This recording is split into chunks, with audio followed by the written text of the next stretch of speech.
All right, ladies and gentlemen, I think we're ready to get started. Welcome, everybody. This is General Spear here. We're here with a very different video today where we're going to be continuing my drawing of Bayek of Siwa from the hit video game Assassin's Creed Origins, which takes place in ancient Egypt. This is kind of just a draw and chill session and everything. I didn't want to necessarily just play a game. I just wanted to throw on some epidemic sound and also just draw. And we're just gonna have fun with that. No viewers at the moment, but that's okay. I'm hopefully some will come. Let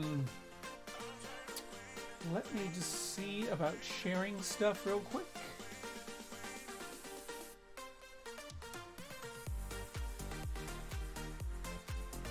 Anyways, share this with people and everything. I got a tip jar going on, and we're gonna work on Bayek of Siwa here. So, as you can see, I already have pretty much everything laid out as far as the overall composition of the piece. And let me turn my phone on silent so that I don't get bugged. I have it such that the overall composition of the piece is pretty much done. So what I have going on is I have Bayek as the main center, which I used a photograph to kind of get the overall aesthetic of what I wanted going on. I have his eagle here, Sinew, or Sinew. I forget the name, unfortunately, even though I beat it twice. We have the Egyptian pyramids here in the background, the Egyptian sun, some palm trees right here, and then sand is going to be everywhere. And then I also have a nice border all the way around going on at the same time, which is going to be pretty good, I would think. Let me just go ahead and share this. I'm opening up Discord right now just so I can share it with my peeps, with a bunch of peeps and everything. But I hope to the one viewer that's on right now that you are having a good evening, or good afternoon and good evening, I would hope. Let's see.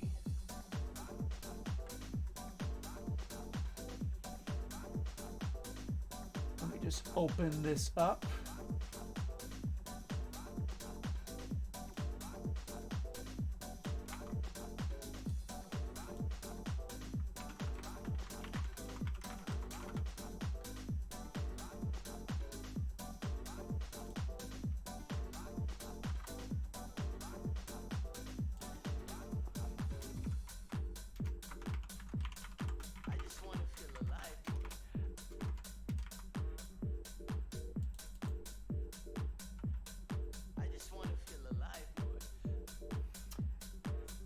Loving the music.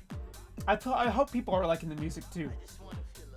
Yeah, for those who do not know, the music comes from Epidemic Sound, which I have used for a little less than a year now, if I remember correctly, or a little over, somewhere around there.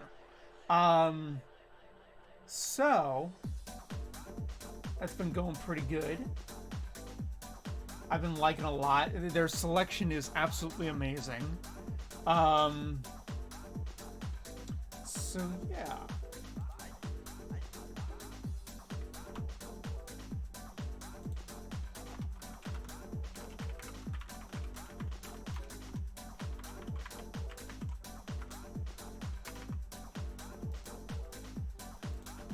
Okay. That will be pretty good for right now, hopefully. Anyways, so let's get started. What are we going to do? Ideally, by the time I am done, well, maybe not done with the stream, but I do want to get further on this, is I want to block out all the colors for Bayek, and I also want to block out all the colors for Sinew, to make sure that, you know, those characters are ready to go. As far as details are concerned, I'm not necessarily concerned about getting all the details right now, but definitely eventually soon. I want to get that going. So what I plan to do is kind of go in with some different colors like this up here, what I got for the hood. Making sure that we kind of continue that throughout some of the various areas here. There is some leather work that's involved, so some various earth tones like browns and kind of sepias and perhaps even umber and everything. So we're gonna kind of just go from there, and then once we get down to the feet, I haven't blocked out the line work for that yet, so I need to do that. Shall be interesting. Shall be very interesting. Right behind the cameras here, I do have my setup of Copic markers, which I am going to do right now. So yeah, that's gonna be a thing. Let's go ahead and start blocking this out, and I think I'm gonna start with, I'm just looking down here in my marker selection. I think I'm gonna start with,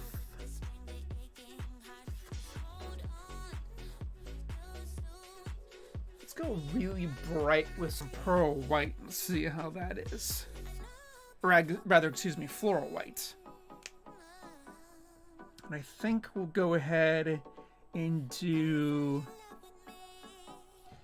this tab right here as this color. I don't know if this is going to be able to pick up on camera, but this is a very, very, very, very faint yellowish cream color. So that is going well.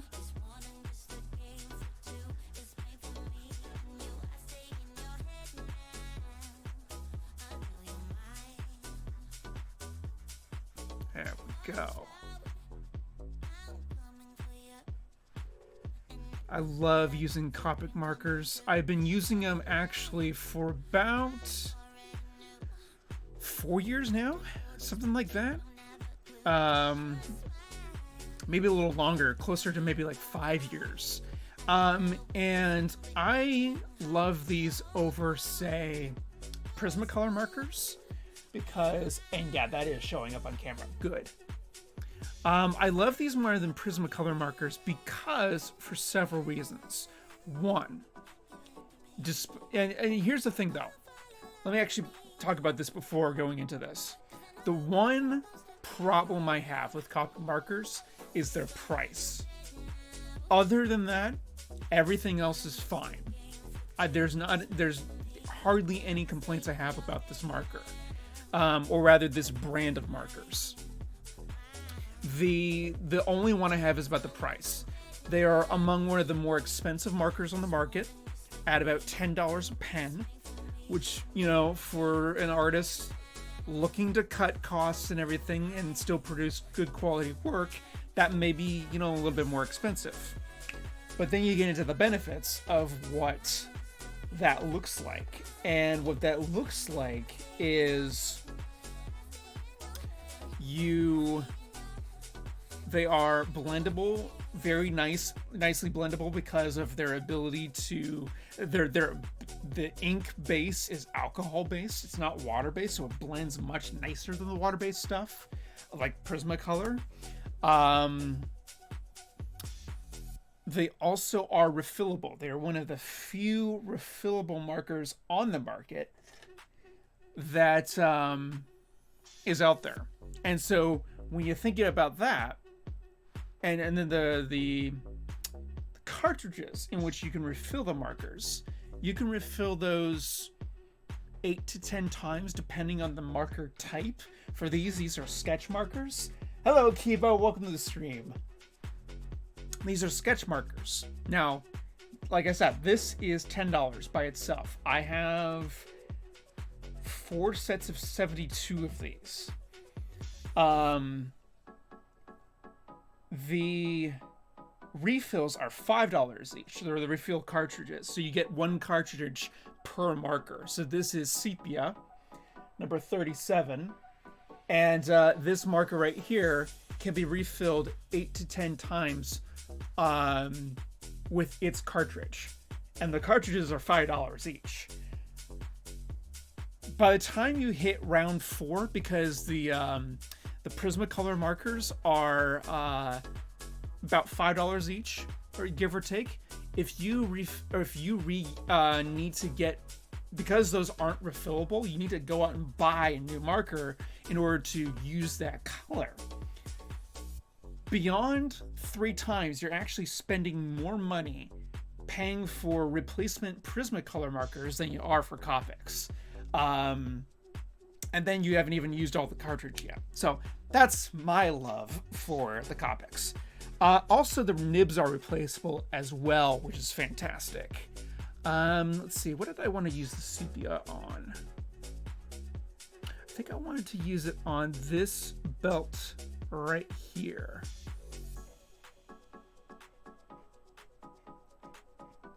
Now, I did use a photograph to get all of the line work out and everything, and I'm using some photographs to kind of get the basic colors.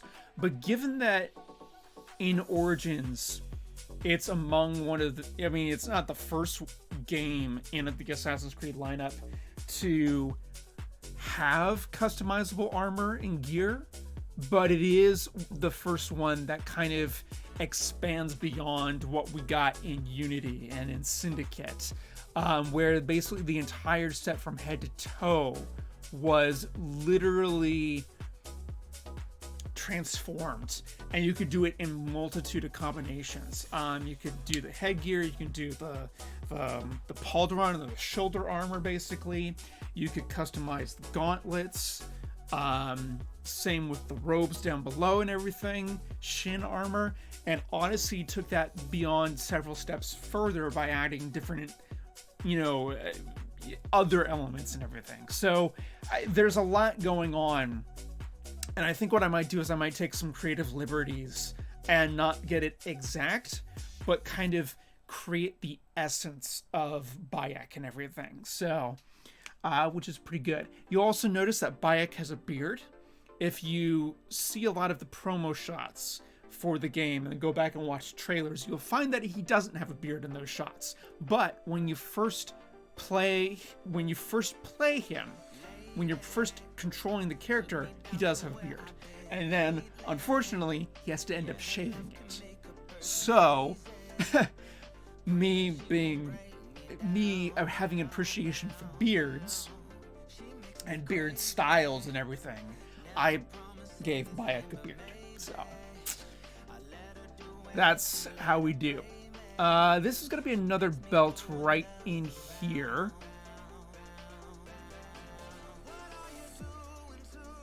So we'll go with that.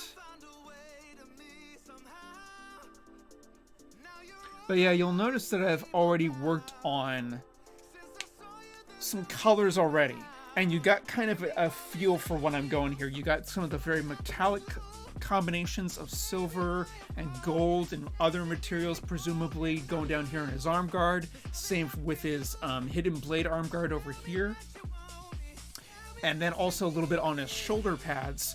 But then also we have this very organic looking feel with his costume and his overall look, because you got some linens up here for some very lightweight and very natural material to kind of go with the time period and everything. You have that kind of carried throughout, various leathers as well as your basics for making sure that he's all set to go. What is your favorite Assassin's Creed game? Akiba the Barbarian asks. That is really tough. I've played all of them. I'm actually working through Assassin's Creed Odyssey right now, trying to complete that game. I've beaten every other Assassin's Creed game that's out there at least twice. Even Assassin's Creed Rogue. Rogue I liked a lot, but just because it was a different Assassin's Creed game. You had one who basically was a turncoat from the Assassin Order, in that is Sean.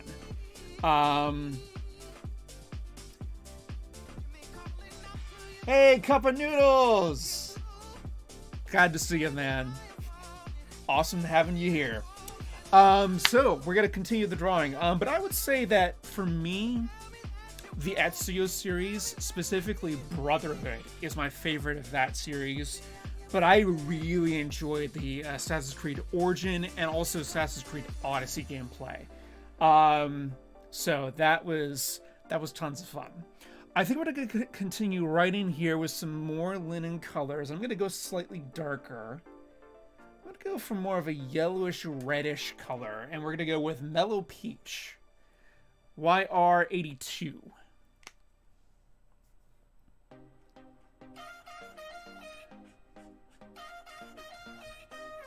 And we are, of course, going to do more details and more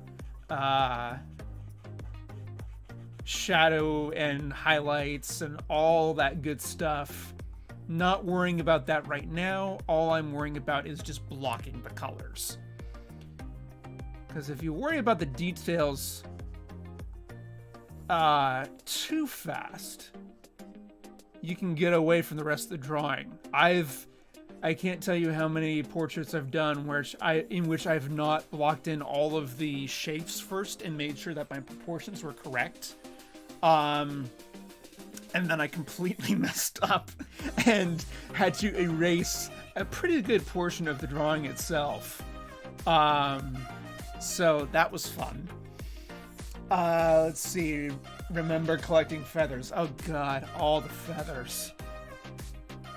I remember doing that in Assassin's Creed 2 for the first time. Doing the collection of all 100 feathers that are in that game. Which is something that you have to wait until you unlock all the areas to get to all the feathers. And these are specifically for your mom. I was like, you know what, I'll do this for my mom and everything. Or, excuse me, Ezio's mom, rather.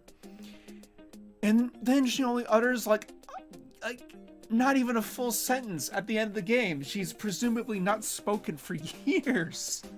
And that's all the words that you can get out of her at the end of the game. Luckily, she's much more talkative in Brotherhood. Luckily. But what was interesting is that when I was first playing those two games, the Assassin's Creed 2 and Brotherhood, I actually played them out of order.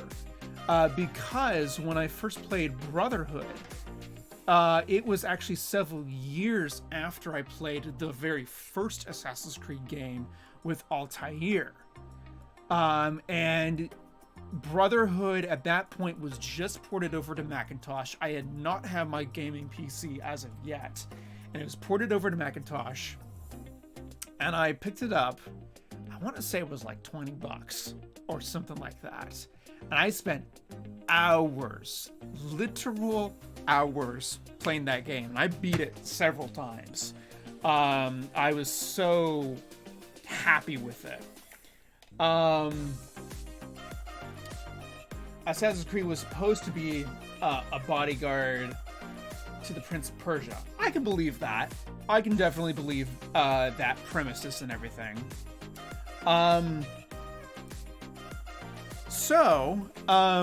I played Brotherhood, and I was like, I gotta see if I can get my hands on these other games. And I eventually got my hands on Assassin's Creed 2. When I eventually did pick up my gaming PC years later. And I knew going into it that it was going to be exploring Ezio, specifically the earlier version of Ezio before Brotherhood. And I gotta say, I am so glad that I did that because of how snobbish and how much of a brat he was in the in 2. Because he's just not nice. He was not nice at all.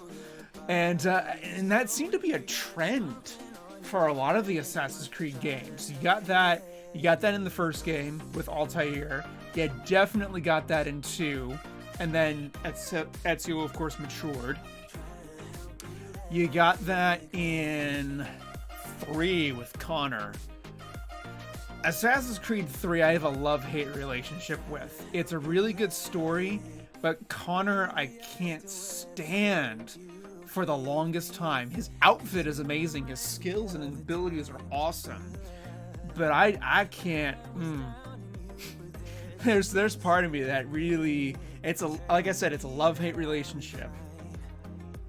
The other thing, Edward, I think, was actually one where I appreciated his edginess because he's a pirate. And I was like, okay, I understand that there's going to be elements where he's probably going to do stupid things.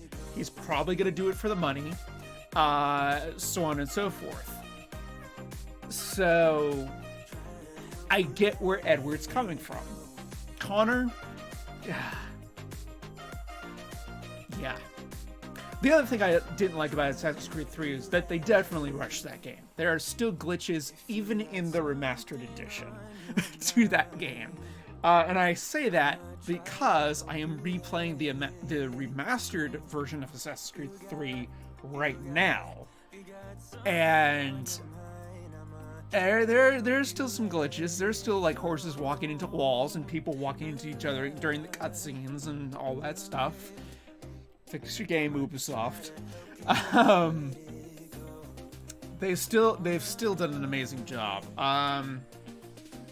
But then there, of course, there was Unity during the French Revolution with Arnaud Victor Dorian. And then, of course, after that, there was Syndicate during the 1800s, the late 1800s, during Queen Victoria's reign, where you had Evie and Jacob, and learning their roles and everything. But I think what I really liked about Origins was that it was a different perspective on the type of character that you were playing. By comparison, he is a much older individual, a Bayek that is. He's a much older individual in comparison to the assassins that you've played in all the other games. With the exception of, I would say, the DLC for Black Flag, which was Freedom Cry, where you played Adwale. That's probably the only exception. Because these are men, or, well, people, I should say, because we've already had Evie. These are individuals in their prime. And I would say that to meet these people at a later point in life for them is more refreshing, just because they already know what they're doing. They already have they've figured out a purpose. They're not being rude or anything of that measure. They're just trying to be good servants to the people that they serve and protect and everything. Bayek in particular, though he is a fictional character, his job is very much historical. When we meet him, he is actually known as what is called a Magi. And the Magi were essentially the sheriffs of the land. They were keepers of peace and order, Jedi, if you will.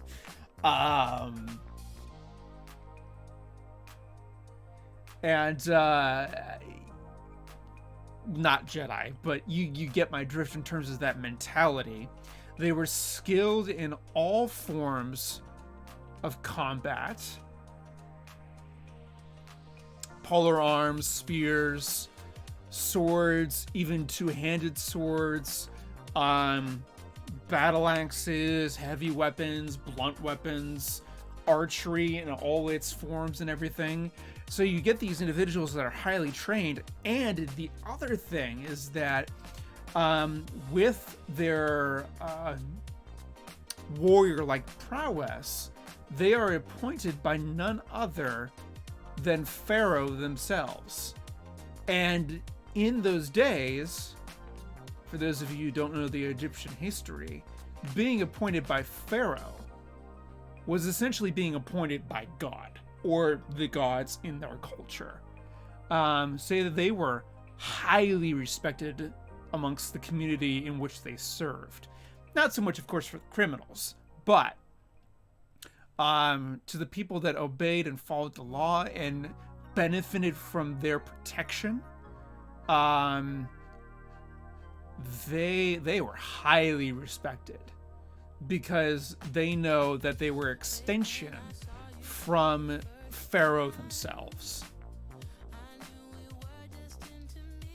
So I thought that was a very interesting element that Ubisoft chose for that setup. So we got the blocking in for that, and I'm just blocking in his shin guards at the moment. I got an itch around my nose. I know I'm not supposed to be touching my face, but quarantine jokes. Those are gonna go down in history as like, sorry. Those are gonna go down in history as like the ultimate meme generators, I think. Where else do I want to put this brown? I think we'll do it on his sash right here.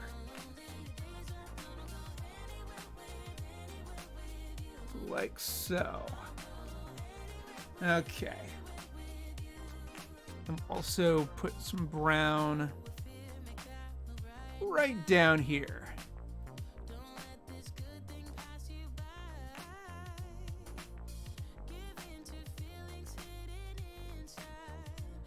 That my fave joke. Yeah. There's just some craziness. Did I get a tip? There's a small little ice cube in my tip jar. I don't know if that's anything or if I started with that or whatever. I don't think I did. I have to watch back to the stream. Anyways, next, more of the linen cloth. I think I'm gonna go with another variation of a different color. I'm trying to get different colors to simulate different materials. And I think I'm going to go with a darker color right in here, and then another lighter color, but darker than this, right in here. Let's go with E21, which is Soft Sun.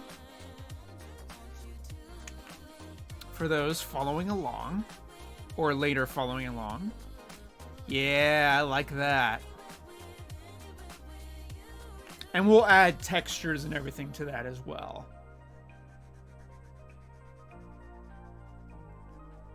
I'm so enjoying this.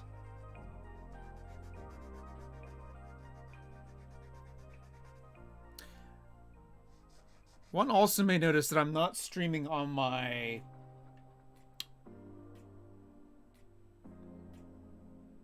Excuse me. One may notice that I'm not streaming on my art channel for Twitch. That's just mainly because it's easier to... It's honestly easier to consolidate stuff like this. People on my YouTube gaming channel have known for a long time that I'm an artist, or at least those that have been around a while have known that I'm an artist. I figured, you know what, it's just gonna be fun to consolidate and just draw occasionally, not just game. Incidentally, I have been loving, into speaking of games, I've been loving Bannerlord. Mount and Blade 2 Bannerlord that just came out within the last week. Oh man, I have spent 30 hours so far, give or take. I've spent 30 hours already in that game, roughly. And I love it so much. I've loved the Mount and Blade series, but Bannerlord I think takes the cake. And that's not just because I've been waiting for the release for 7 years, because that's when they announced it, that's when Terror Worlds announced it, that it was going to be released, which was 7 years ago. Initially it was going to release 2 years ago, and then it got put off, saying that it was going to be released last year, and then it got put off again. Now it finally released last week this year, and I gotta say, I'm glad that it's here. I really am. Can't complain. I really can't. All right, so we got that blocked in. I think I'm gonna go darker here with Brick Beige E31.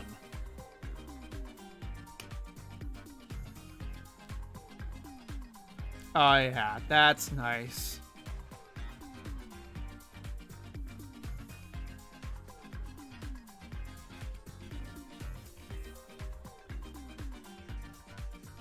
That's really nice. I also have a suggestion bar open for anybody that wants to make suggestions on improvements to the stream. I have my Twitter handle connected, but I don't know if there is anything extra I need to do that. I'm still getting back into the groove of streaming again, which has been fun. It's been a lot of fun. And yeah, it's going well otherwise. Working my way towards Twitch affiliate. Anyways, let's go in and let's do some shadowing up here. And of course, enjoying music from Epidemic Sound.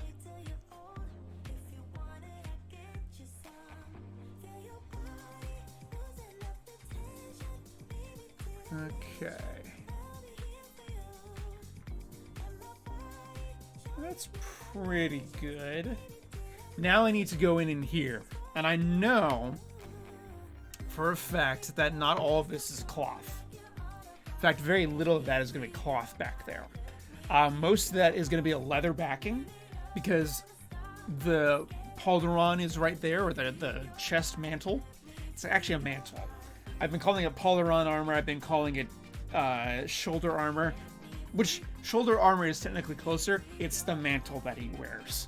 That's what that is. Anyways, what kind of brown do I have? Let's go for this walnut. I'm not gonna go super... I'm not gonna fill in the whole thing. I'm actually gonna create a little bit of a gradient of color.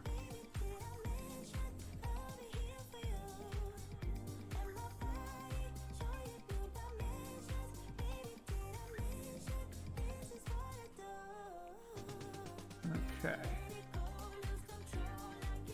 So we're gonna go with that, and then I'm gonna go in with a lighter color. We're gonna go with, say,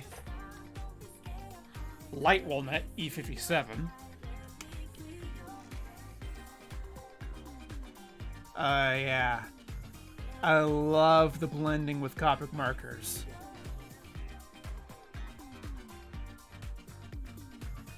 That looks so good.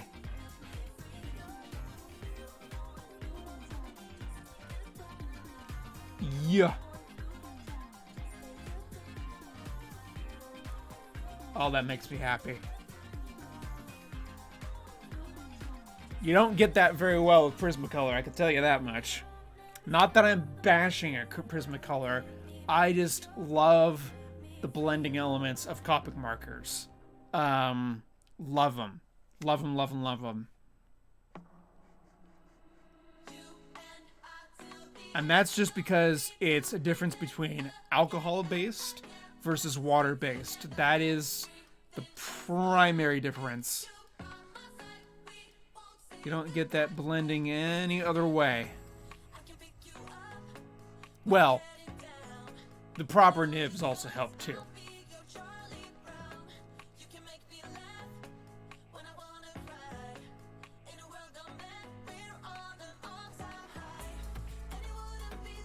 Go ahead and just do that, actually. Just fill all that in.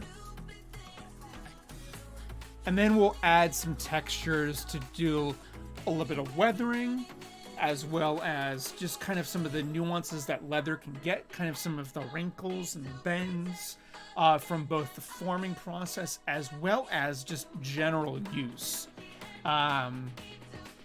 which is going to be fantastic. This here, I am going to darken more because this is technically leather.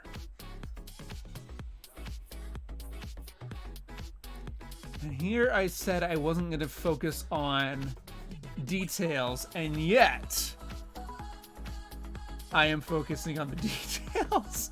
But I have the character itself blocked in. That's the difference. But yeah, I'm doing pretty good at getting towards Twitch affiliate. I am almost halfway to doing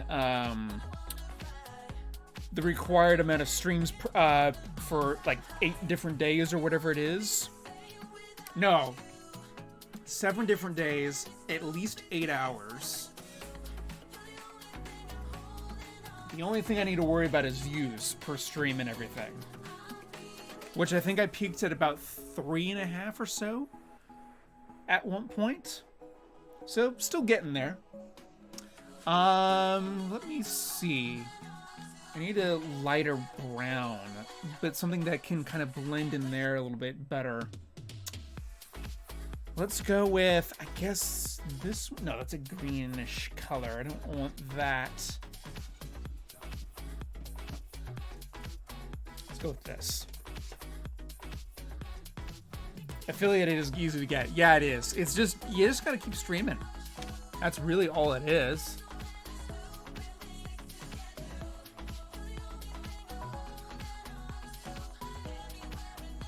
I believe, if I'm not mistaken, my boy Cup of Noodles is also a Twitch affiliate at this point. I would think, unless I am completely mistaken.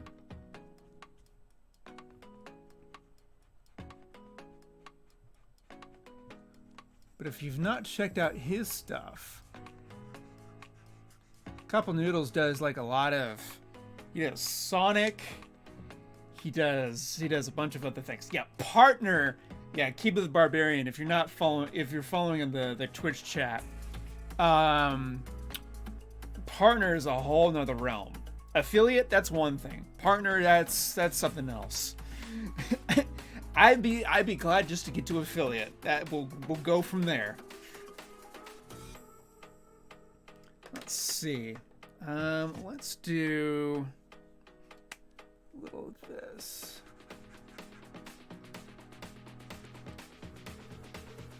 I need a darker color to kind of. Let's go with this one and see.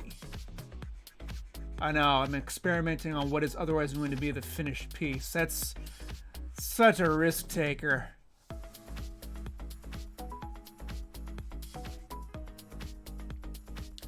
That's not bad. I can play around with that later. I don't want to get too hung up about that. Alright, let's go ahead and focus on the rest on his belt section, or his series of belts. I am going to go ahead and do a little bit of pecan. God, that is really terrible focus. That is such bad focus right now. I'm over here is where my my view on the chat and Streamlabs and everything is. Right there. That is terrible focus. Oh, that's a little bit better. But E89, pecan. Go ahead and go. I think we'll work on kind of the shadowing that's in between. Oh, yeah.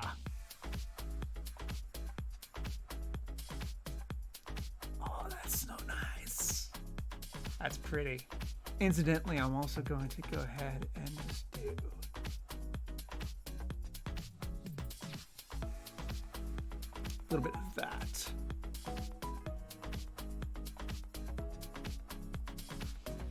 I know, getting hung up about the details again. But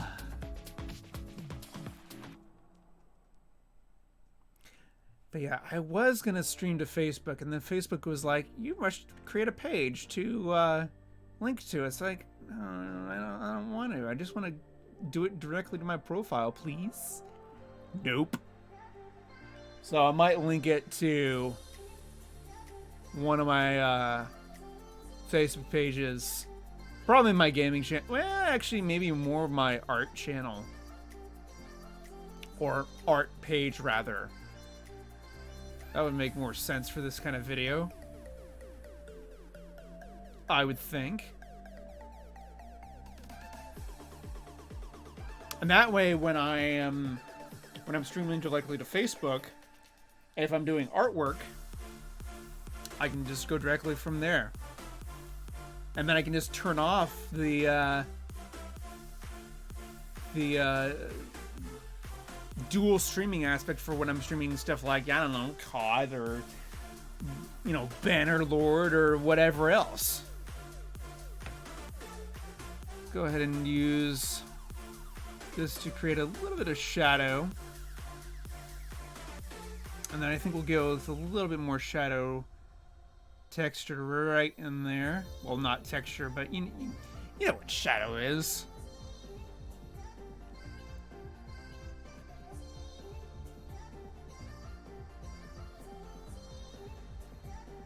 Yeah, I'm liking that.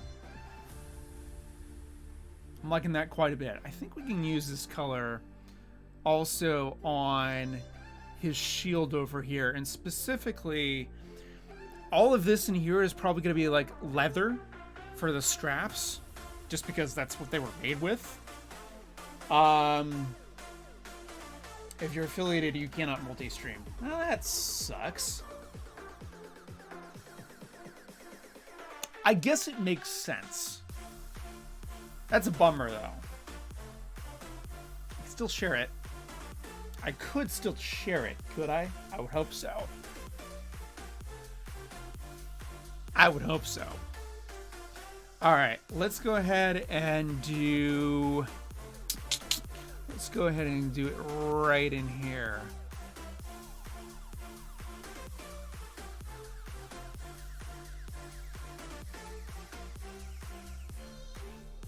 I have 4 sets of 72 colors. I gotta be able to mix it up somewhat.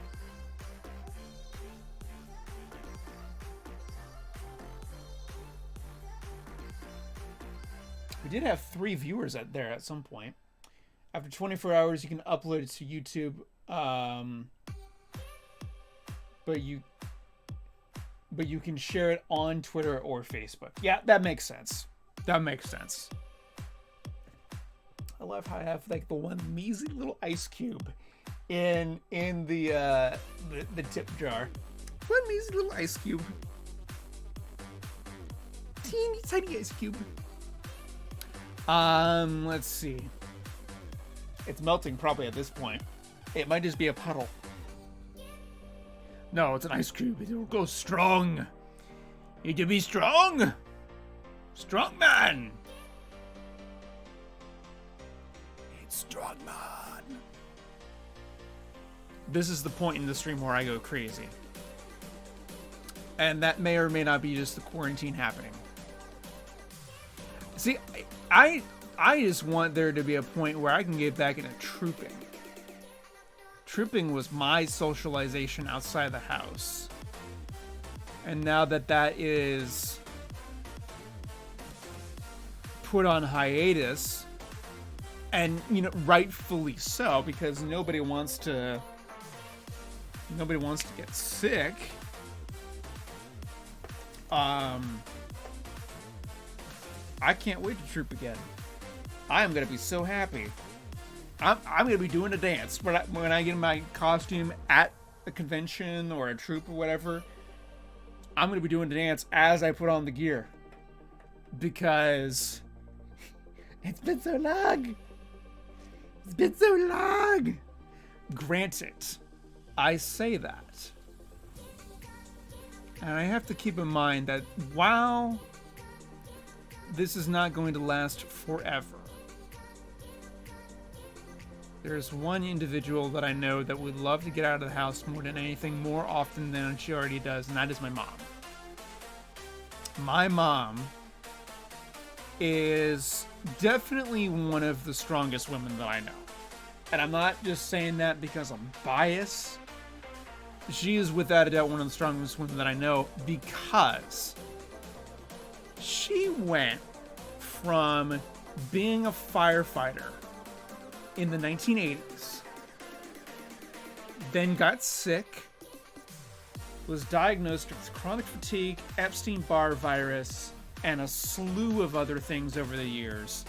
She's basically confined to the house because of her energy levels and everything.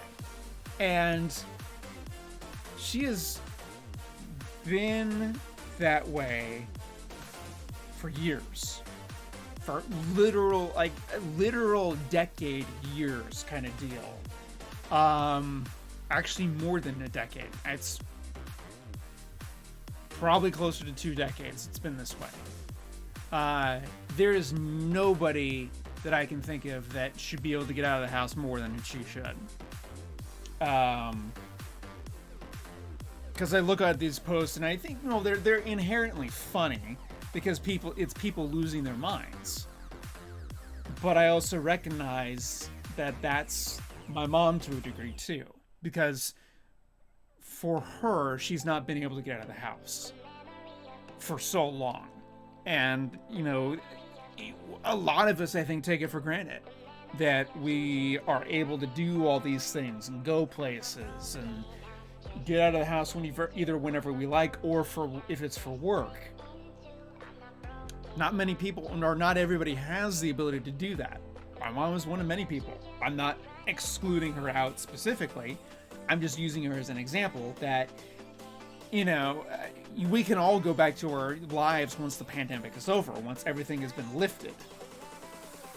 There are some people that will still never be able to go back to that. So, hindsight 2020. Now I can make that joke because it is 2020. I just realized that. Ha ha ha.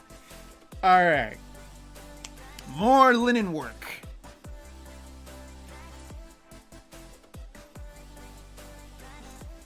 I love it. I love the variation in here. So that's kind of a bit more of a background in terms of how I turned out. In terms of how empathetic I can be, how sympathetic I can be in some cases. Like I'm working on the Mandalorian, okay? Working on a Mandalorian costume, and I'm fairly flippin' excited about it. I've got the weapons. I've got the cape. Waiting on the helmet. Helmet I ordered in February. Early February. Still not arrived. I contacted the guy, who is an amazing maker, mind you. And he wrote back and he said that he had a slew of problems, but one of which was his daughter had to go in and spend time in the hospital for a few weeks because they had a lung collapse. I've been there. I can sympathize. I had 2 lung collapses in high school, the second of which I had to have major surgery for. That was not fun. I subsequently spent 5 days in the hospital, and then they took the drainage tubes out because I had drainage tubes, for post-surgery. Then they discharged me, and I was on bed rest for like 2 weeks. I was about ready to... I was so glad when I got back home that I at least had artwork, that I had games and whatnot to do, that I had, schoolwork to do too. Which my teachers were fantastic. They completely understood. They gave me extensions on what I needed. They worked with me to get back on my feet and get to where I could catch up with everybody else. Not every teacher does that, but the fact that all 5 of my teachers that I had in high school, because I was taking 5 classes, did that, pretty awesome. Pretty awesome, I gotta say. And I thank all of them still to this day, that they were that I appreciate their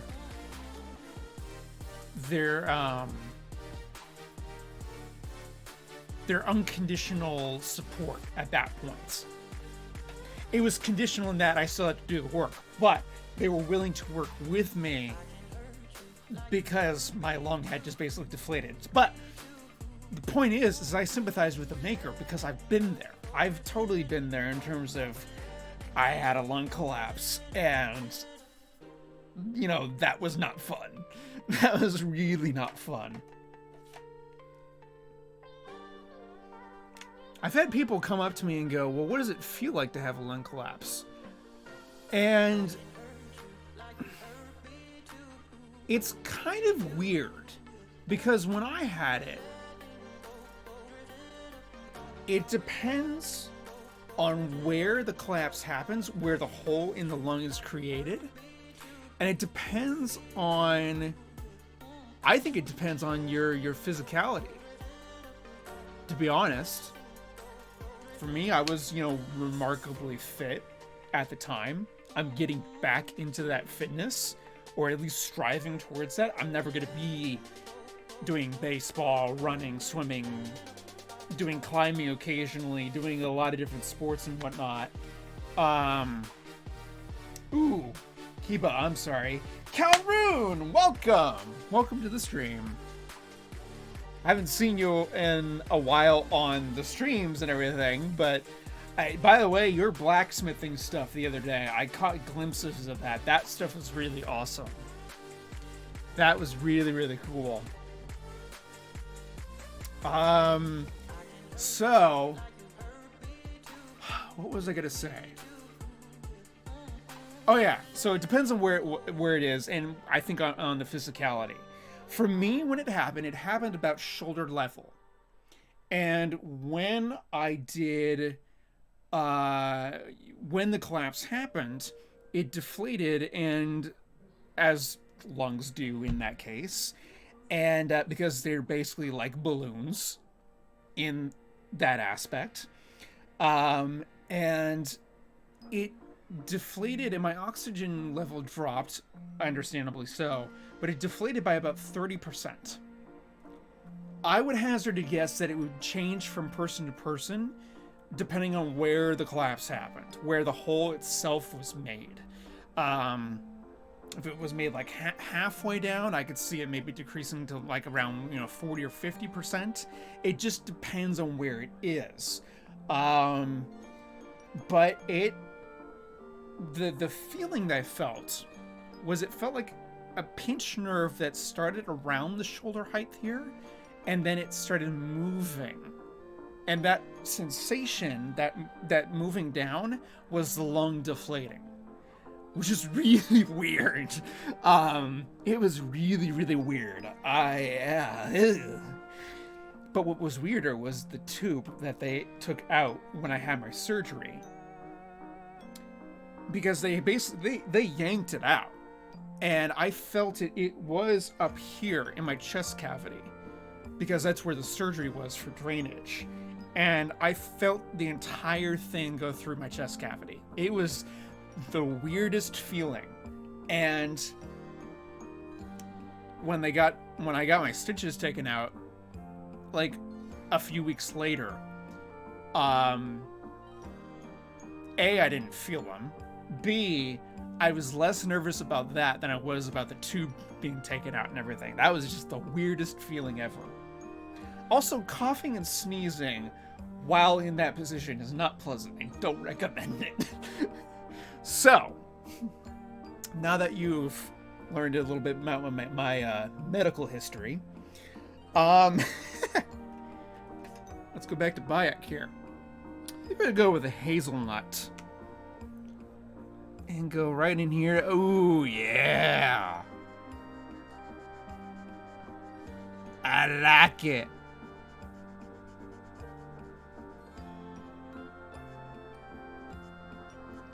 I like it.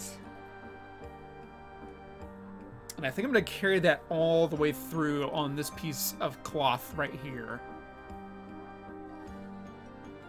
Yeah. I like it. I like it like that. I don't even know what that was. Like, yeah. Caffeine is also known to open the lungs. Yes. that it is. Woo! 4 viewers! I'm so happy!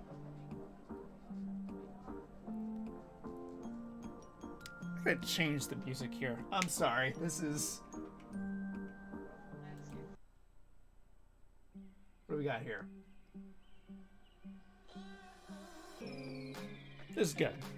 I like this. I'm sorry. That other song was just a little too slow for me. Just a little bit. But I've been having a lot of fun also crafting and everything. I have been really busy at work for the last month or so, working on a costume that is pretty special. For those of you who've not been seeing progress, like on my Facebook profile, or subsequently also my Instagram page, which is Spear Artist, if you want to give me a follow. So many people have been following. My God, I think I've increased in the last month. I think I've received about 300 new followers. I want to say, which has just been insane. It took me several years to get to 300 followers alone, and now it's just been nuts. What has been really awesome was to work on this new costume, and this new costume is none other than ARC Trooper Jesse from Season 7 of The Clone Wars, appearing in the very first episode of Season 7, The Bad Batch, and then right after that, in the next episode, he appears not the next episode. It's 3 episodes later when the Republic is actually taking back an Axis. I forget the message title, but it's episode 4 of season 7. And the look and everything with it so far has been fantastic. Even in the rain. There's rain here right now. It has been in the last few days. I've set up my portable paint booth. And just turn on a fan, open some windows and doors and everything, and spray painted a bunch of things, sealed a bunch of things, got some stuff finished. The ARC pouches, the one that goes on his chest and the one that goes on the back of his belt, are all done, the ones in black. There is a guy that I'm working with who is like the CRL guru for the 501st Clone Trooper Detachment. And I've been working really closely with him, trying to make sure that this costume is as good as it can be, in terms of both the quality and accuracy. And it's been such a joy, and he's been loving my progress. And he's currently checking on the color of the buttons at the moment to make sure that those are all satisfactory. So, that is pretty good so far. What do we want to do for the legs? This is linen right in here.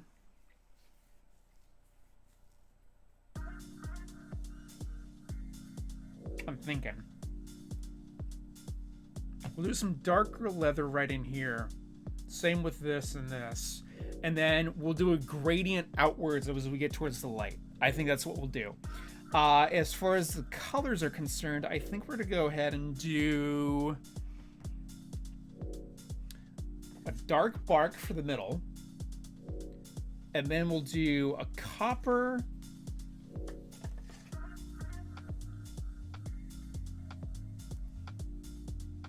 What is cameos?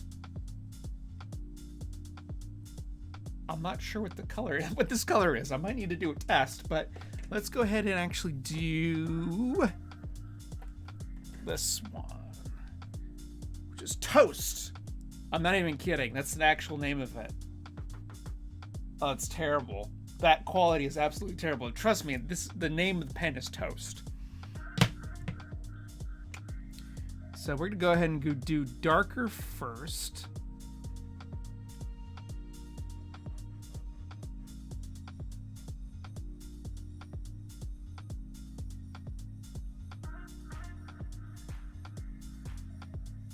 Okay. Then we'll go ahead and do the copper. A little bit of that blending.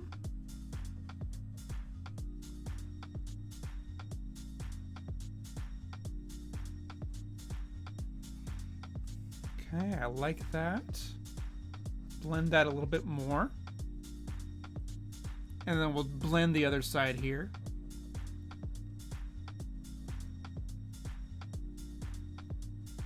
I love alcohol-based pens.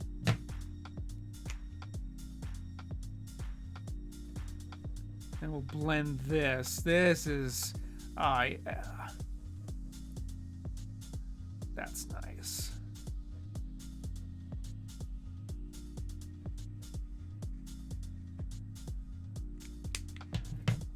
I think we'll extend this color a little bit.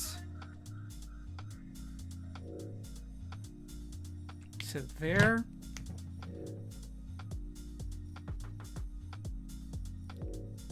Yeah, there we go. I like it. I like it. George Lucas wants to buy back Star Wars. That doesn't surprise me. And I think he wants to I think he has Star Wars again. Yeah, I can't say I blame him. I really can't. And that's mainly just because of all the hoopla that is and has been for, you know, quite a few of the films. Solo actually I liked a lot, but it was not received that well at all in the grand scheme of things. It really wasn't. Quite honestly, I think the only film that has done well, or that did well under the Disney name, still Lucasfilm, but the Disney name, is Rogue One. That is the only film so far, from what I can surmise, that did well in the box office. It's comparable for a lot of fans to Empire Strikes Back. For some people that I've talked to. For me personally, it's up there with Empire Strikes Back. There's a lot of similarities I have felt. Military nuances. Just the general kick butt of stuff and things. Sorry, I was checking some messages there. But I think Rogue One is the only film so far that's done well under the Disney name. And from what I hear, I could be wrong on this, but from what I hear, it's also the only film in which Lucasfilm had the most involvement in, which I find kind of weird, because if you go by that rumor, then where was Lucasfilm for the rest of the films? So that's just something to think about, because I mean there is that rumor out there. I don't think it's correct, but it also would make sense, because I think that here's where I come at it. Overall, the last trilogy that was done was actually not bad. It wasn't terrible from both a cinematic standpoint, and I'll give it also from a storytelling standpoint. It wasn't terrible. Where I have a problem is that the first two films are basically introductory films. The main character in that of Rey has the least amount of character development by the time The Last Jedi ends and it comes to The Rise of Skywalker. Finn, Poe, subsequently also Rose when has her character in The Last Jedi. Her character is more developed than Rey is, and she's a support character, technically speaking. That's just, to me, that's kind of crazy that a support character who also does not have that big of a role in The Rise of Skywalker has more character development, and we know more about her than we do the main character of the entire film.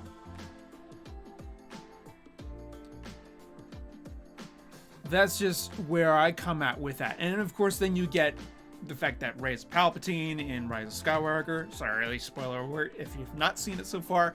Not my problem. But, and also just the fact that Rey is a Palpatine, I think is a cop-out, honestly. I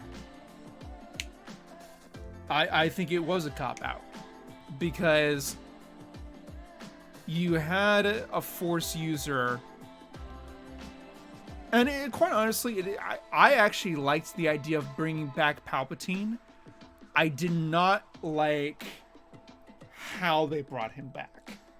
I think it was very underwhelmingly done. From the standpoint of, you did not have an explanation at all as to how he was brought back, and fans across all platforms are gonna expect that. They're gonna want that.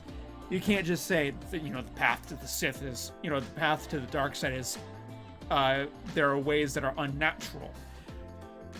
You can't just say that, because we already know this.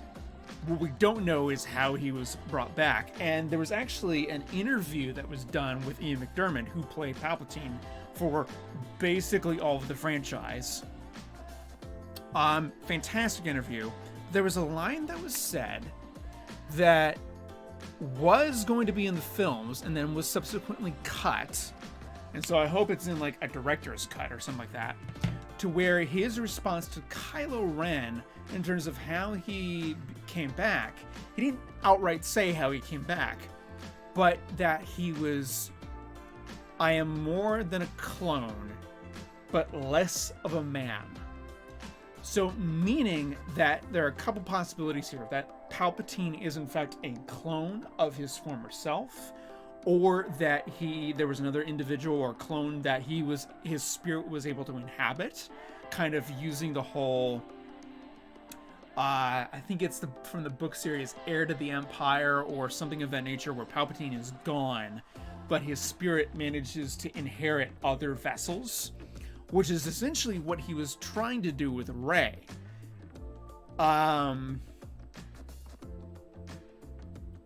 The other part that I did not like about Rise of Skywalker, other than I love the film in its entirety, but one of the other parts that I didn't like about it was the fact that you had Palpatine mention that there is this dyad in the Force between Kylo and Rey, or between Ben and Rey by that point. Ben, Kylo, same person. Which is a rare thing to happen in the Force, to have a dyad in the Force. And he mentions it, and then we're kind of left with this thing of, well, what is that? For those of us who are not diehard fans, what is a dyad in the Force? Kind of deal. And I think it was kind of one of those things that was like, it just wasn't that well thought over. Now, however, the script that was leaked, or not leaked, but released, of what the original edit was supposed to be for the film, I liked that a lot more. If you want to check it out, go ahead and Google the original script for Rise of Skywalker, and it's fantastic. I would have preferred that over a lot of things that were done in the film, personally speaking. So that's just me. Let's get back to drawing. Bayek is looking so well. This is making me want to play again for like the third time.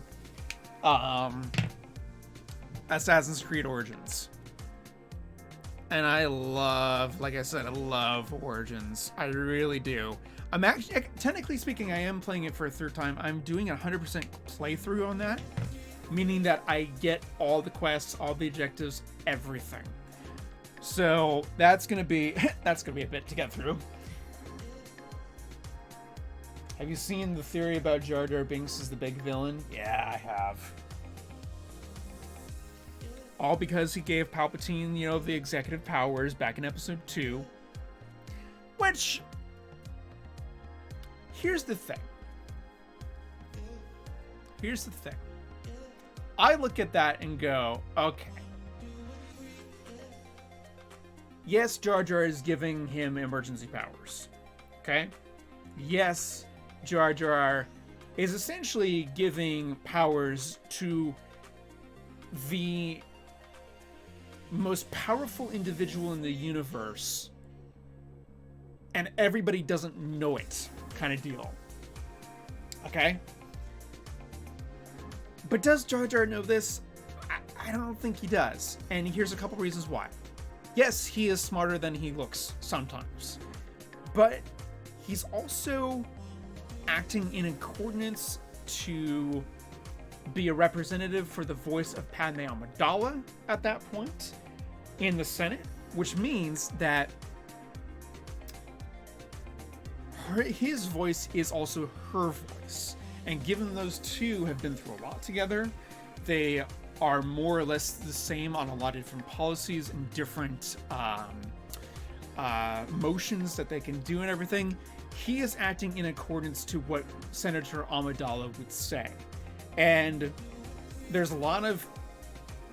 actually some contradictions out there on what Padme would have said. Would she have placed the motion for giving, executive powers to the Chancellor to create the clone army, even though it's already been created? He just needs to put forward the motion. I don't know. I really don't know. So that's to be, debated over and everything. But I think Jar Jar was clueless like everybody else that that Palpatine was the Sith Lord. I think Jar Jar was not in on it at all. I get why people think that he was, but I don't think he was. I don't buy it. Okay. Let's continue on.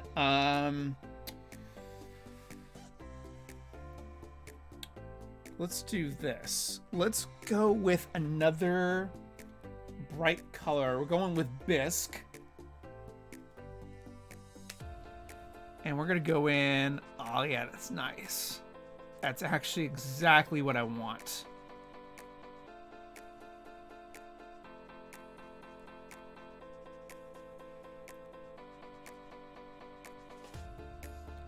So doing that.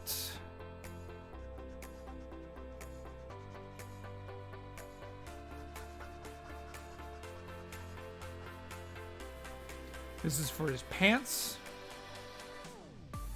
which there will be some cross-hatching going on. There's actually going to be a lot of cross-hatching going on because a lot of the fabric pieces that Bayek wears is woven. Or made on a loom or something like that. A lot of the pieces will have some sort of cross-hatching texture. I don't know how I'm going to do that yet, but we'll get there. Somehow. There's also going to be a lot of dirt, some sand elements, maybe some weathering, especially from the sand storms and all that. So there's going to be quite a few things going on with Bayek. And I am liking that. The only thing that I'm kind of concerned with is if this lapel here is too bright. And I think it is for the back end here. I'm okay with it being kind of lighter on this side because that's where the sunlight is going to, hit it the most. It's kind of concealed in the shadow back here. And so I might go in with this. And darken it up slightly. And like I said, we will deal with the shadows and all that stuff, but I want to get it a little bit darker in contrast to the highlights over here.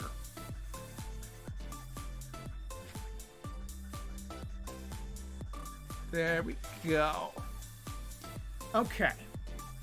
So we have that. And that's looking pretty good. Let's go ahead and finish out his arm guards next.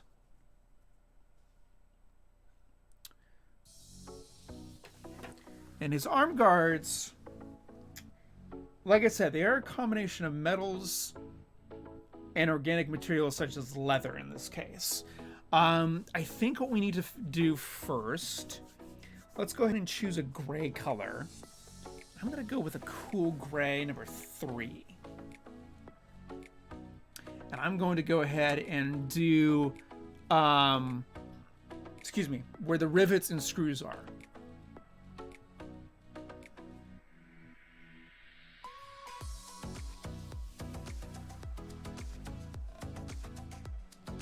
Just like so.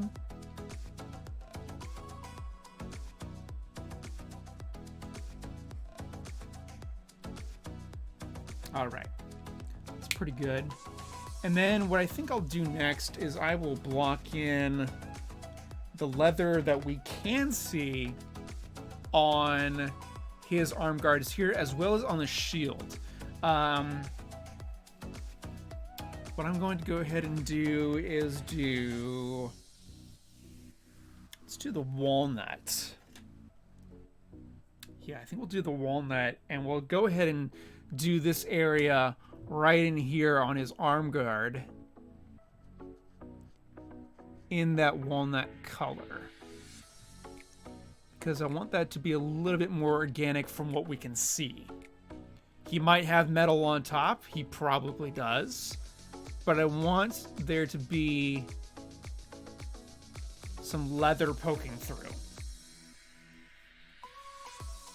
I think we'll also go ahead and do that on the underbelly of his arm guard for a little added protection. Same color.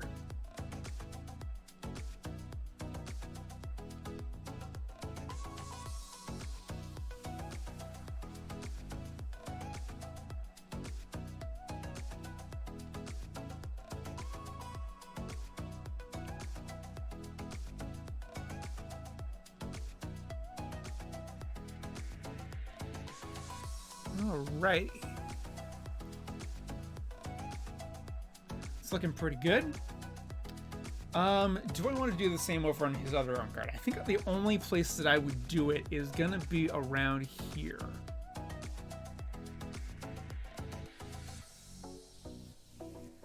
It's a little bit of a leather feel for a little bit of protection, but also some flexibility.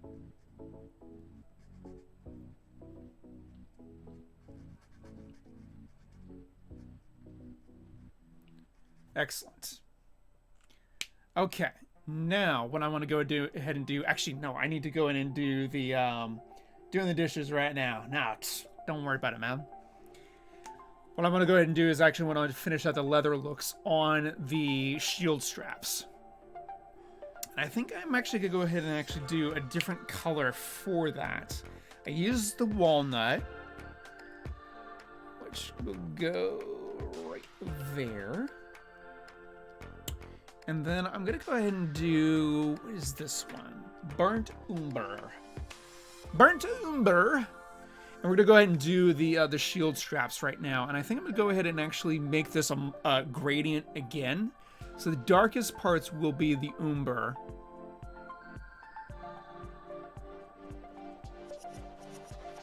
And it's going to be kind of in the creases there.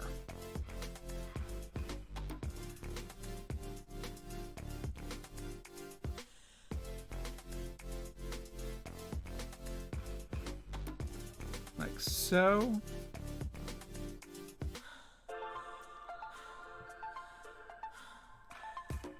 And then we'll also add some dark contrast in here because there is a little bit of shadow. He is missing his ring finger.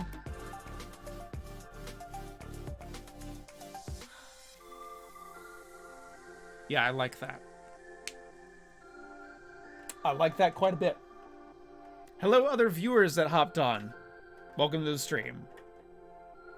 All right, I think we'll go back in with clay. The color clay.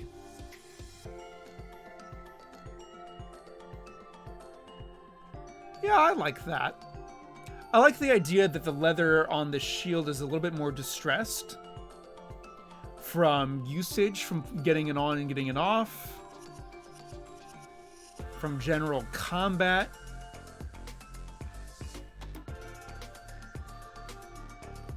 We want to assume that he's had this gear for quite a while, that he maintains it.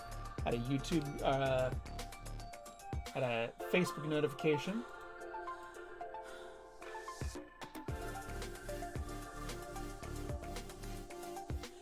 Oh my God, yes.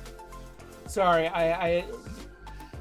so I am part of the Republic Commando support group on Facebook, and there is a thread that I'm following that I'm really excited about. The Republic Commandos use what is known as the DC-17M, which is their main rifle, and it's synonymous with the Commandos. You don't see any other troops using it. You don't even see the ARC troopers using them. What's really cool about this is that somebody, the game came out, Republic Commando, the game came out in 2005. Just recently, somebody has come up with 3D files and is testing the feasibility of having a DC-17M Nerf gun, which I'm really excited for. I am super stoked about that. And so I'm like, give me the thing. Give me all the things. So I am super stoked about that. The fact that that is becoming a thing. And I have a feeling that it might be that they make the files and maybe they're for sale. And if that's the case, that might just push me to getting a 3D printer. It very well might. I should be saving my money at the moment, which I am. I am saving my money as well as I can at the moment.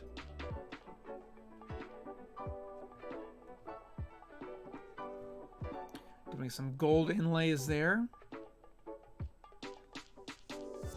Or what will be gold. Same on these tabs.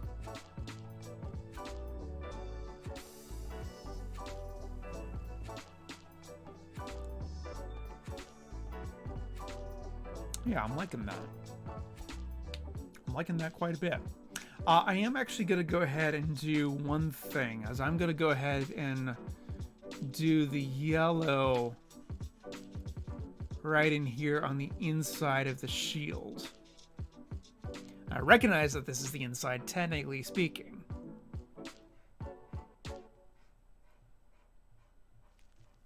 But we are going to distress that.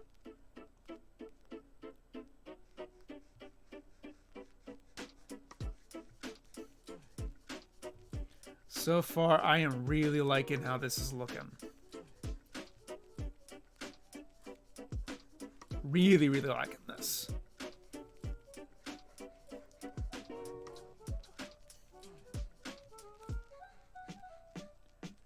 Okay. And that brings another focal point there, which is really cool. Okay, let's go ahead then. I think we're done with the yellow. Let's go ahead and get some gray colors going on then.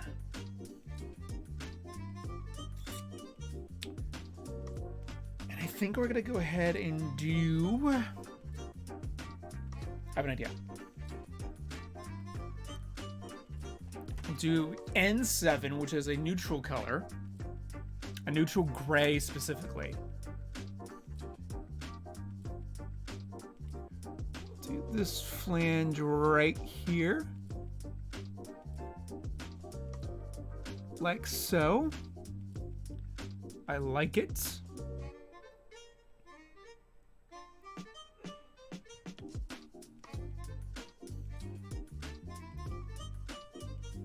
Do those two pieces there. I'm going to go ahead and do this piece right here, but only like half of it, because I'm going to go back in with another color. I'm going to do N5. Still terrible quality.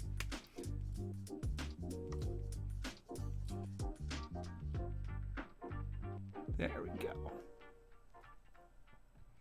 I'm going to go ahead and do those tabs out here too. Awesome. Awesome, awesome. Okay, and then also I'll do same gray down here.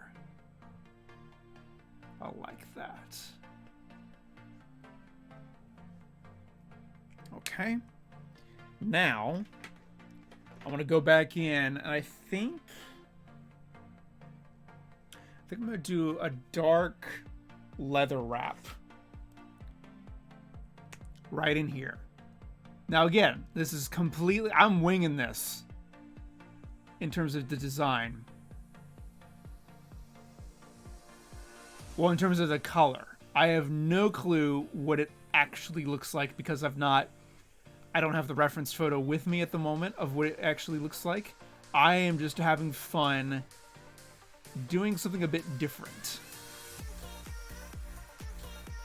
Okay. Awesome. Awesome, awesome. I think we'll go ahead and do a little bit of distressing right in here.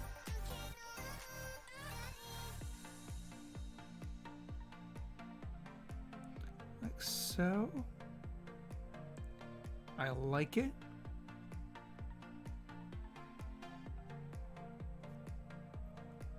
Excellent. Very good. Go ahead and do a little bit right in there. In there. Where did that go? This went right over somewhere. Somewhere in here. Somewhere. All right, so now that we have that, let's go ahead and actually do the rest of the arm guard here. And I think I'm going to do it in a series of different grays. I'm going to go ahead and take a really bright, or what would be really bright gray.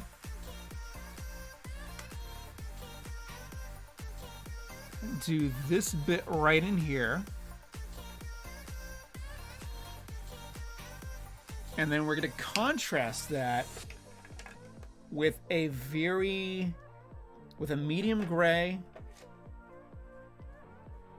These are the cool grays, mind you. Not like the cool kids, but it's a cool gray.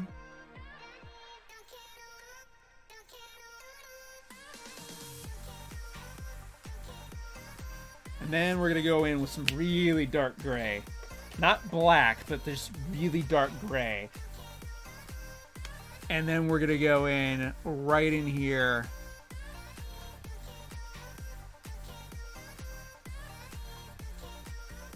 And make it pop.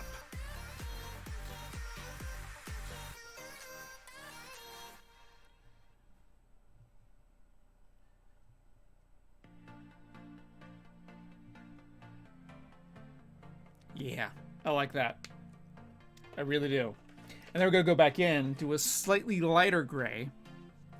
Still fairly dark. And then we're going to go right in here and fill that in. And then subsequently, we'll also do... I think we'll also do the lining of the shield here in this dark gray. Oh, that's terrible.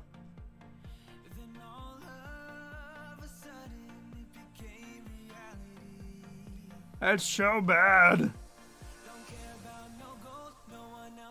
Well, I'll go back over that, obviously.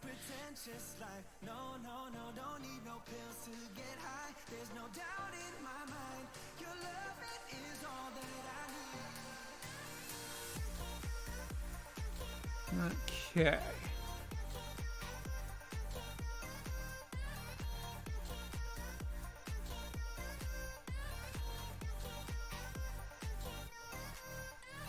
Very good.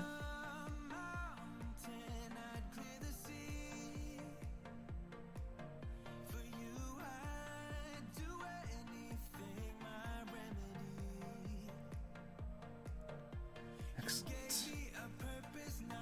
I'm liking that. I'm really liking that. Imagine if art can come alive. That's what movies do, technically speaking. That's what I would love to get into. Movies or video games. Creating a concept, doing illustrations, and then sending that off to let animators make that alive and everything. Would I love to learn animation? Sure. I just need the equipment to do so. Well, I mean, I have the equipment. I don't have the software to do so.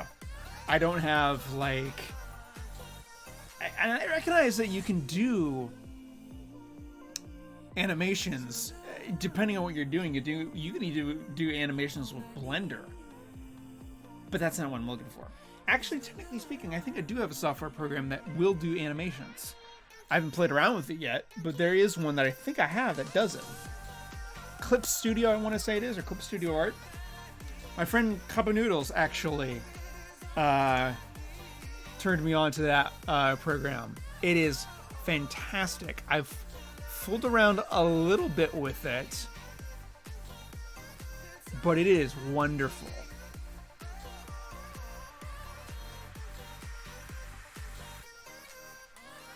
And if I can use that as my main digital art program for both things like YouTube and also for just future art projects,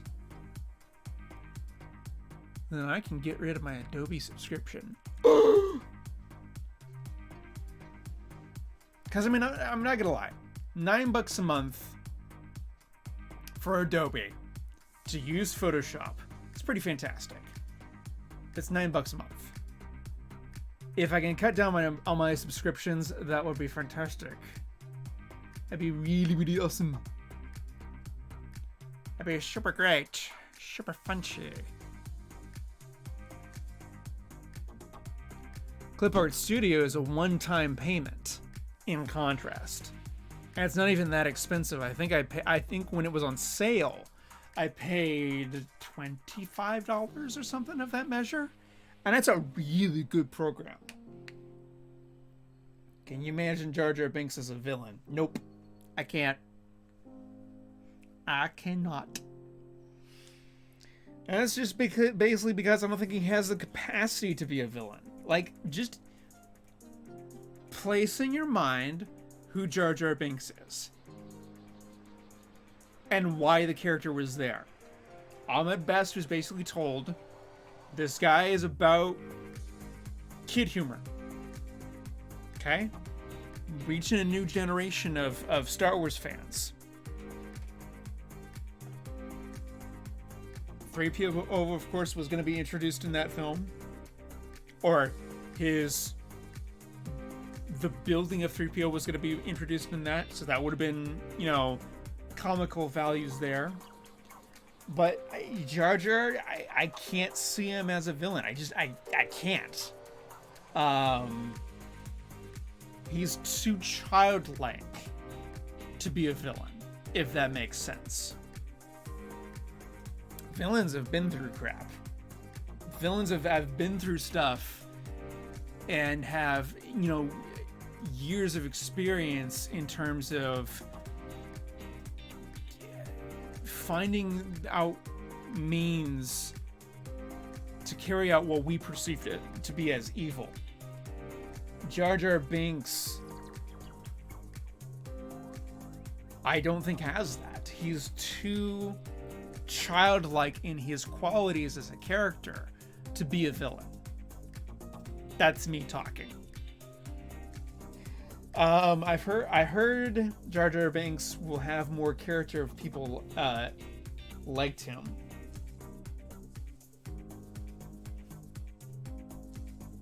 Maybe. I, I can't, I don't know about that. You know, I can't swear to that. I can't even speak on that. I can't speak. I don't do English. Actually, I've been having a really hard time with English recently. It's just been sucking.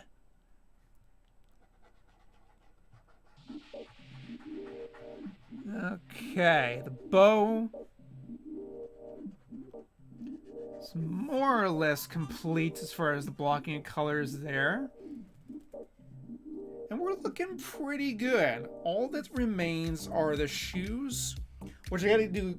I will say I gotta go back and do the shoes, and that's something I'm probably gonna do off camera. In terms of blocking out what I have down here, here, and here. As for, and subsequently also the shins here. So basically Bayek, with the exception of these elements, is done with the blocking of the colors. Now I want to do Sinew. And Sinew is going to be tough because feathers. Feathers is, they're hard. They're really hard. And I don't like doing them. I've done them, not often, but I don't like doing them. And I don't avoid them like the plague. But it's not like teeth where I can figure out how to draw the areas around the teeth in order to make that to work. Feathers are a whole different ball game. And plus feathers are not teeth. So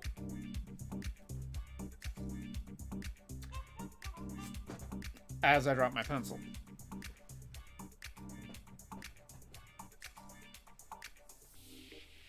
I've been streaming for almost an hour and a half, or over an hour and a half. Doesn't feel like that. It doesn't. But I guess that's what I get for having fun with it. Gotta have fun, especially more now more than ever. I know that this is going to be kind of more of a bone area here. I did look at eagle references, and I probably will look at more to make sure that I have more or less the proportions of what I'm going for right.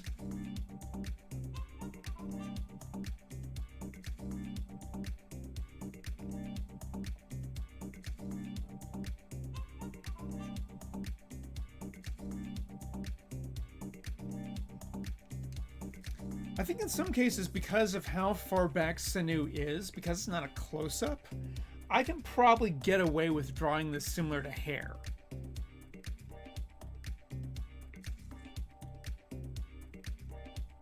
Yeah, I think I'm going to be able to do that. And what I'll do is I'll block in the colors, specifically looking for the lighter colors, because Sinew is a golden eagle, or a variant of the golden eagles. And there's darker browns, there's lighter browns, there's tans, there's a plethora of colors in there. And I think what I'm going to do is I'm going to lock in the lighter colors and then fill in with the darker colors. That's what I'm probably going to do.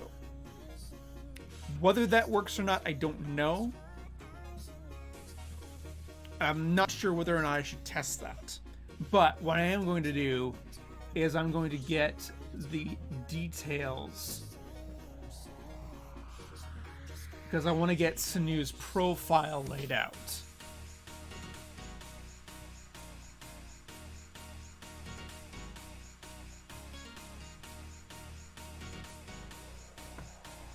And I think because of the distance that I have Sinew at,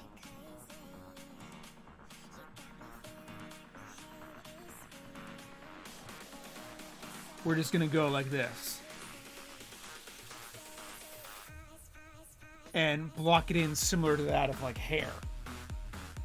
I think that will work well. And I like that. I do like that. And so what I'm going to go ahead and do is I'm going to get my Copic marking pens. There's my 0.3. These guys. What do you think will be the next Assassin's Creed or when?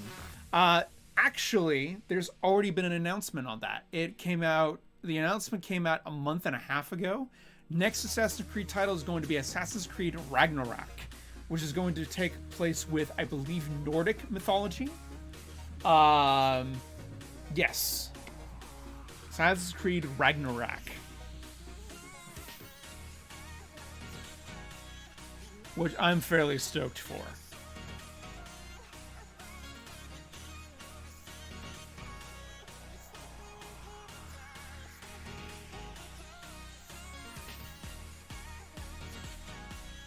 Okay.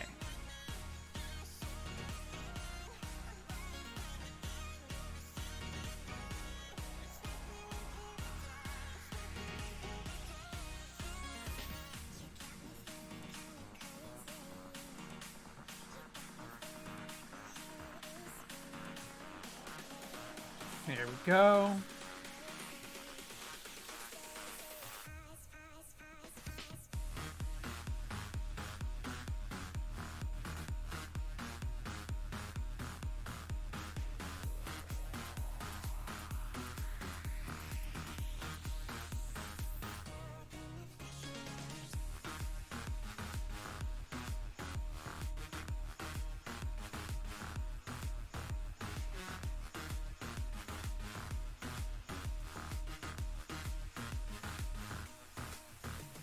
Kind of block in the eye and the beak there a little bit, as well as the head.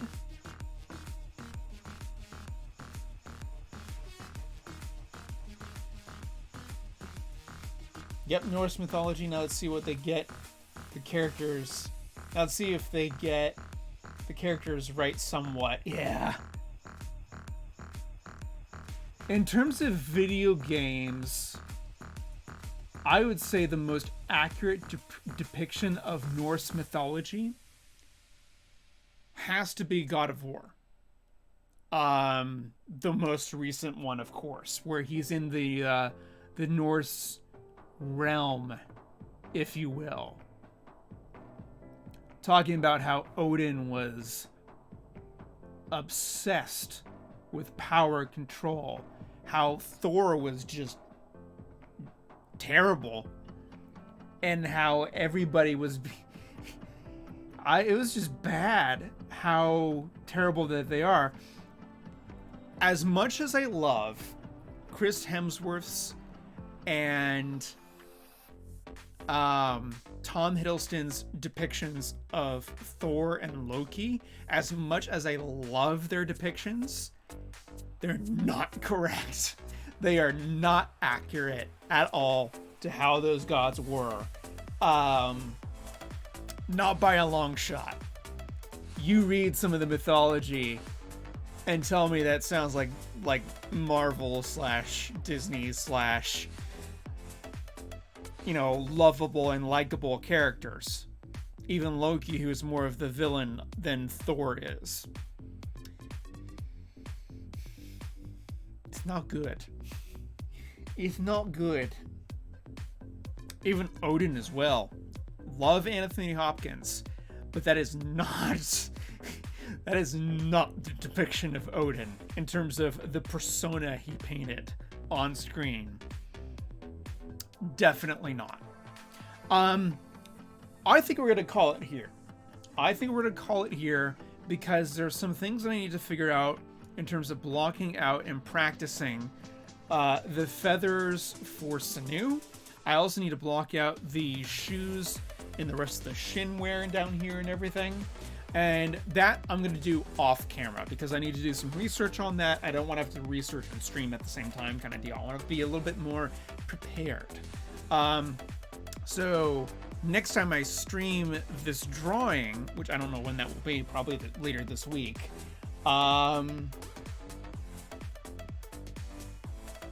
Odin in the Son of the Mask is actually more accurate than Marvel and etc. Yeah, I can agree with that. So I'm going to block those in. I am also going to work on the rest of the border that I have going on. You'll notice down here, I have a repetitious pattern that I'm going to actually carry throughout all the border, and I want to get that locked in and ready for next time, because that will eventually happen with the colors. I also want to get the background and kind of the foreground and everything blocked out more, and so that I'm ready to kind of just block out more colors the rest of the time. So that's going to do it for this stream, ladies and gentlemen. Thank you all for watching. I hope you all enjoyed today's stream. Feel free, of course, as always, to Hulk smash that like button and follow on Twitch. If you're watching this on YouTube, whenever this gets uploaded to YouTube, feel free to hit that subscribe and like button, and also the notification bell icon, because then you'll get updates on when I do video uploads and everything. Thank you all for watching, everybody, and may the force be ever in your favor.